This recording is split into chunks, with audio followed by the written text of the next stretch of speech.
No momento em que esse episódio é gravado, o New York Times, o Washington Post, a CNN, a MSNBC, a ABC, a CBS, a Fox, a NBC e a CW, entre outros, sequer divulgaram essa história. Nenhum grande canal de TV aberta fez uma reportagem e o único grande jornal /site que divulgou um pouco da história foi o New York Post. O New York Post já tem tradição de divulgar histórias que ninguém mais divulga, mas dos demais, apenas sites independentes, sites pequenos, passaram essa história para frente. Aqui no Brasil, nenhum grande veículo de TV divulgou a história e nenhum outro digital, como o G1, o UOL, Folha de São Paulo, Estadão. Se você colocar o nome do William e do Zachary no Google, você vai ver que apenas sites pequenos ou desconhecidos, com menos poder de circulação, divulgaram essa história. É assombroso pensar que todos os jornais e todas as empresas de circulação midiática, exceto o Post, se recusaram a fazer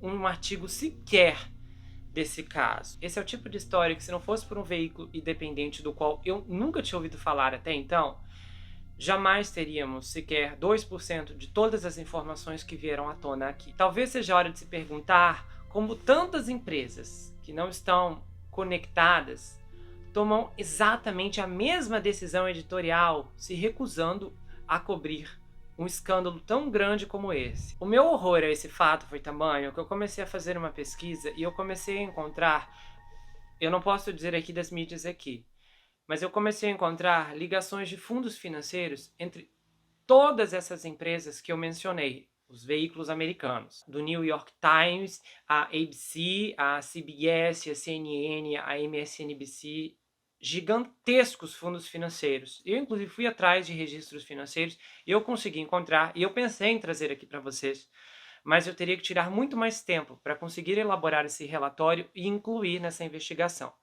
Como eu não queria mais atrasar esse caso, considerando que eu já estava segurando há muito tempo e as revisões, checagem de fatos aqui acabou demorando muito mais do que eu esperava, eu optei por guardar isso em outro momento, onde eu vou mencionar aqui todos esses veículos, mas também os nomes, de como pessoas em posição de poder dentro dessas instituições estão ligadas publicamente e filiadas a uma mesma instituição, que é a instituição que mais fornece dinheiro para veículos de mídia nos Estados Unidos. E não apenas nos Estados Unidos. Essa instituição que gasta bilhões de dólares financiando e investindo dinheiro nessas comunicações, também investem em veículos estrangeiros de outros países. Enquanto eu bati os meus olhos nos relatórios, os veículos americanos que eu já conheço, sou muito familiarizado, eu reconhecia, não as pessoas, é claro, mas eu reconhecia sim o nome dos veículos e eu via de fora apenas o nome dos países. Os jornais dificilmente eu conheço, tenho mais familiaridade com um ou outro da Austrália, mas realmente é assim bem menor do que eu já conheço envolvendo a condição americana. Isso é assustadoramente gigantesco porque a posição desses rapazes era uma posição de ativismo. Pelo fato de serem ativistas, de terem ocupado revistas, terem ocupado uma voz na mídia local e também nos movimentos, isso era para ser divulgado, como acontecia com qualquer outro ativista de uma determinada causa. Essa situação aqui é extraordinária pela gravidade do que aconteceu. Ela ilustra falhas gigantescas em um sistema de adoção que pode não estar preparado para pessoas manipuladoras e pessoas com intenções muito bem arquitetadas, com bastante antecedência. A história que vocês ouviram aqui não é nem a metade, é basicamente um resumo do que Deus sabe só o que aconteceu, porque os documentos judiciais estão fechados. E eu vou aguardar ansiosamente pela abertura desses documentos, porque eu tenho certeza que os relatos pioram muito, simplesmente porque tem questões aqui que são altamente gritantes. O fato de que esses moços construíram bancar uma construção, a compra de um terreno e levantar uma casa do zero em 6 meses, uma casa de 700 mil dólares, é assim, aterrador. Simplesmente é óbvio que alguma coisa muito mais engrenada estava acontecendo aqui, porque de onde saiu esse dinheiro? E o fato é que esse dinheiro apareceu depois que os meninos foram adotados. Eles saíram de uma vida simples para uma vida luxuosa, da noite pro dia, e isso não acontece a cada adoção que alguém faz por aí. Porque se a adoção for a chave da prosperidade, não vai ter mais nenhum órfão nesse mundo. E o que é mais assustador aqui é que nós estamos falando de 700 mil dólares. Não é 50 mil dólares, não é 100 mil dólares, é 700. Então noção o que é que esses meninos passaram, com quantos eles passaram, para que tanto dinheiro assim fosse arrecadado. Essa história ilustra e ilumina um esquema altamente arquitetado, mas mega bem bolado, porque a gente pode olhar para centenas de situações por aí em que as coisas vão acontecendo de forma gradativamente.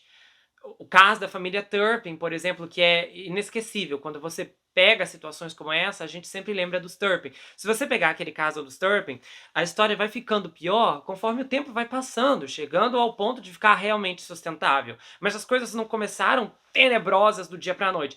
Esse caso aqui é uma escalação de um momento para o outro, as coisas pioraram. Então, assim, é algo completamente fora do padrão, e olhando até mesmo dentro do contexto comportamental, eles tiveram, assim, uma evolução de atacar os meninos violentamente, com tudo, de um dia para o outro, algo que especificamente para, vamos dizer, um indivíduo predador, que eu não posso usar a palavra aqui por conta do YouTube, mas um indivíduo predador que está se descobrindo, ou que está perdendo o controle no sentido de não conseguir mais segurar o desejo, ele vai promovendo certos ataques aos poucos, de passar a mão, de simplesmente tocar, de se esfregar, até que há um processo gradativo, até que haja mesmo um ataque feroz. E muitas vezes tem diversos predadores que eles não realizam tudo de fato, mas eles realizam a maior parte. Mas esse caso aqui não, eles vieram com tudo de uma hora para outra. Essa adoção nitidamente foi uma farsa muito bem construída. E olha, se não for a melhor até aqui. Os caras agiram numa engenhosidade assustadora, tá? Sem contar que quando a gente olha para esse histórico das redes sociais, a coisa é tenebrosa. É altamente perturbador saber que eles começaram a seguir atores íntimos gays da cidade logo após adotarem. É tipo assim, é a última coisa que você pra fazer se você acaba de adotar um filho. Sabe, vou ali seguir uma atriz. Imagina, você adota alguém e fala, então, vou seguir essa atriz íntima que tira roupa no Instagram. A primeira coisa que acontece instintivamente quando as pessoas se tornam pais, é claro, assim, tirando aqui essas pessoas que são malucas e que não deveriam ter filhos, mas é que nasce um instinto de proteção. A vida começa a ficar mais regrada. É casada e tem filhos, pode concordar comigo. Com certeza, você parou de sair o tanto que saía depois que teve filhos. As pessoas não vão mais a baladas, a boates todo dia depois que tem filhos. Responsabilidades nascem, a preocupação com o que os menores estão vendo também. Então, assim, aquela vida de festança acabou quando você engravida, quando você tem um filho com a sua esposa. Mas as reações aqui deles, embora essa, tipo, seja mínima, já mostra que algo estava errado. Em que mundo pais que acabaram de adotar pensariam que a primeira coisa que tem que fazer é seguir artistas do mundo adulto nas redes sociais? O que pra mim só indica que, na verdade, provavelmente eles já seguiam antes. Aí eles pararam de seguir durante o processo de adoção, né? Tipo, vamos manter a farsa, porque eles vão vasculhar toda a nossa vida, olhar as nossas redes sociais, então nada disso, vamos nos manter limpos. Aquele outro Instagram que eu falei lá, que era pra homens gays pervertidos, se vocês verem, gente, eu fiquei 2 minutos e eu tive que fechar, é nojento, assim, é uma coisa altamente de aliciamento aquilo ali. São os caras com mini saias tentando transpassar como se realmente fossem jovenzinhas do ensino médio, coisa que não condiz com a realidade. Adulto é adulto e tem que se comportar como tal. Aquela loja ali é um encontro para pervertidos, e aqui fica muito claro o que estava acontecendo. Outro fato é que, imediatamente após a adoção, ele começou a conversar com outros caras, ver como eles estavam disponíveis ou não, se estavam meio que abertos a uma terceira pessoa no casamento, já que ele foi atrás de muitas pessoas casadas. Então você vê aqui que, assim, algo estava acontecendo muito antes desses meninos entrarem dentro dessa casa. Planos foram traçados ali. Depois a gente tem essas outras questões dentro de casa, que eu lembrei até da família Turpin, porque os pais dos Turpin, eles pegavam versículos isolados da Bíblia e eles liam para os menores lá, para os filhos, para justificar as agressões deles. E aí, a primeira coisa que eu me lembrei foi quando eu vi que eles colocavam lá na parede, amor é amor, ou seja, para indicar o quê? Que o que acontece aqui é amor. Uma manipulação visual foi construída para fazer com que esses meninos aceitassem o que estava acontecendo. Inclusive, assim, é até estranho você pensar, quando você sabe do que houve, quando você olha lá pro tapete, essa é a casa mais gay do planeta. Como assim essa é a casa mais gay do planeta, se, no caso, gays são os pais?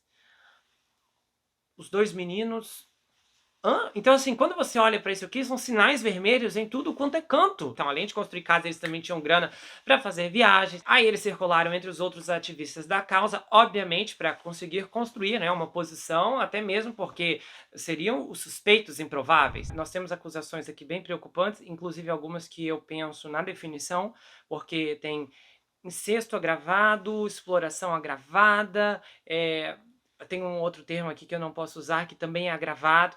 E aí eu fico pensando, porque todos eles, um só me fez pensar uma coisa, só que o outro me fez acreditar, inclusive, o que eles não obrigaram esses meninos a fazerem um com o outro, porque isso é realmente algo que me preocupa, pelo fato do nível de depravação altamente elevado. E aí depois a gente tem esse tesouro de conversas pós-prisão, que assim, é a primeira vez na minha vida que eu tenho a oportunidade de ter tal material em minhas mãos. Sempre me perguntei como é que o criminoso fica se sentindo depois que é pego e vai pra cadeia. Quando as pessoas são presas, nós temos poucos relatos do que elas dizem posteriormente nesses casos criminais normais por aí.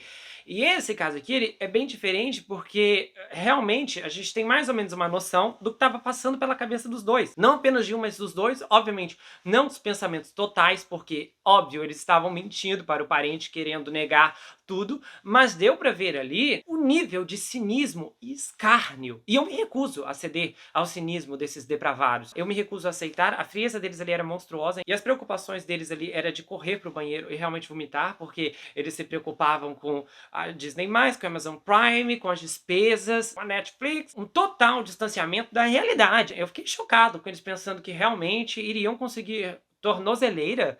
Assim, eles só vão se safar dessa se por acaso comprarem um juiz. Ou se ganharem o perdão presidencial depois da condenação. Porque fora isso, seria altamente chocante saber que esses dois saíram pela porta da frente. É a primeira vez também que eu vejo um caso criminal em que as autoridades pegam assim, a propriedade do indivíduo, então isso é uma coisa que inclusive eu vou procurar um aconselhamento jurídico para entender, porque eu nunca vi, olha, já fiz o que aqui? Umas 400 histórias, e eu nunca vi nada, assim, a menos que fosse alguma coisa já envolvendo, né, débito e tal, mas assim, já de pegar a propriedade, então pode ser que as autoridades já tenham informações bastante relevantes para certificar que aquela casa ali foi comprada com dinheiro do suor dos meninos e do pior tipo de suor aqui. E outro fato, assim, que talvez seja o mais perturbador aqui, é que eles conseguiram adotar com um deles tendo um antecedente criminal incompreensível e inaceitável. Então alguém vai ter que explicar aqui seriamente o que aconteceu. Eu não vou falar pelo Conselho Tutelar aqui, porque eu não sei se o Conselho Tutelar tem a obrigação de olhar antecedentes, mas eu penso que alguém,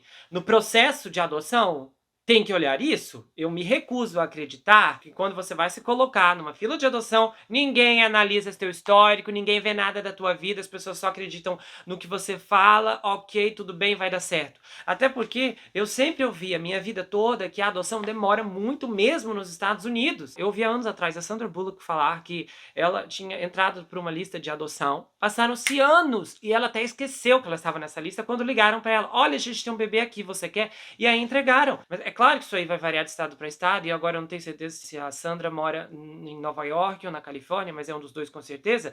O fato é que pra eles ligarem pra ela e falar, olha, a gente tem um bebê aqui, você quer? Provavelmente eles já tinham fiscalizado o histórico dela e visto, olha, não tem nada agravante aqui, então quando precisar, ela tá ok pra liberar. Então, assim, é chocante isso aqui. São falhas que não acabam mais. E é o que tudo indica pela linha do tempo, eles realmente só tocaram nos meninos depois que legalmente foi dado a guarda. Os meninos entraram na casa deles em março e o juiz assinou a papelada final em novembro. Então, provavelmente eles manteram a melhor das aparências, porque nesse ponto havia supervisão, serviço social, imagina, qualquer coisa que fizessem com os menores, havia uma grande chance de que alguém soubesse, considerando que havia aí uma fiscalização. E aí depois de novembro, todo mundo sumiu, ninguém precisa fiscalizar mais nada, ok, por aí vai. Então isso aqui mostra uma série de agravantes que você olha e fala assim, eu não entendo. Eu não entendo. Eles são tão perversos, e eu já vou falar mais do outro lado desses rapazes, mas você vê a zombaria de, nossa, a polícia entrou 14, 15 gritando, tipo assim, uma desconexão com os eventos que, assim, te assusta, te assombra. Se fosse só pra analisar essas conversas pós-prisão e esquecer absolutamente todas as provas, as imagens, os exames, tudo aquilo lá, claramente você chegaria à concordância de que são culpados, porque Apenas culpados se comportam dessa maneira. Eu nunca vi, porque ao mesmo tempo que eles estavam desesperados para sair, você sentia uma tranquilidade no sentido que eles zombavam, eles realmente riam, se divertiam. Eu fui preso pelo lado. Então era uma tranquilidade para falar dos desejos, das obscenidades, para falar, porque fulano vinha na segunda-feira. Assim, é uma coisa maravilhosa. Você vai pra cadeia, sabe? Mas você começa a se preocupar com a política do país, com as midterms. Você tá na cadeia com centenas de acusações, mas você se arrepende de ter votado no candidato da primária. Preocupações super plausíveis para quem é inocente e precisa lutar pela liberdade. Eu discuti muito esse caso aqui com a minha família quando eu tive acesso aos materiais, aos depoimentos. Eu já estava ciente dessa história há alguns meses. Inclusive, eu fui olhar especificamente quando eu soube, e era janeiro, quando eu vi a primeira manchete lá no Post mesmo. Só que na época eu não achei que houvesse mais informações. Eu cheguei a ir no primeiro jornal, no primeiro veículo que divulgou a informação, e foi de fato um jornal local lá da Geórgia mesmo. E ali na época as informações eram bastante contidas. O que aconteceu é que houve a investigação da Tom Hall posteriormente, o que aumentou muito o que se sabe sobre a história. Principalmente porque o que chama atenção aqui é o despreparo do sistema, principalmente quando você tem pessoas tão mal intencionadas esperando a primeira porta que abrir. E aí, quando você olha para essa condição gravíssima, psicológica, comportamental, esse distúrbio, transtorno, seja o que for, porque isso aqui, assim, é uma das coisas mais berrantes que tem nesse universo, que é o transtorno, infelizmente não posso falar o nome aqui, mas é aquela palavra, eu vou chamar aqui de predadores.